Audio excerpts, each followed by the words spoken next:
pemerintah kota atau pemerintah provinsi gitu ya. Jadi kalau zaman dulu kan orang bingung nih kalau ngeliat ada tumpukan sampah di pinggir jalan atau papan reklame liar atau pohon tumbang, ngelapornya kemana bingung gitu kan. Nah, founder kami Mas Rama dan Mas Andre waktu itu, ayo kita bikin yuk aplikasi yang semudah orang tinggal foto, kita upload fotonya, terus nanti langsung terkoneksi dengan pemerintah kota, dan pemerintah kota bisa dapat langsung merespon gitu. Nah, ide itu disambut baik oleh Pak Gubernur DKI Jakarta waktu itu 2016 masih Pak Ahok gitu ya. Jadi 2015 akhir malah kita launching Jakarta Smart City.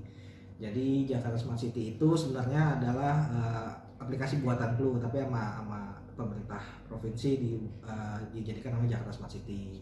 Salah satu channel pelaporannya melalui aplikasi Clue itu sendiri. Warga melapor, upload foto, disertai keterangannya di mana daerahnya.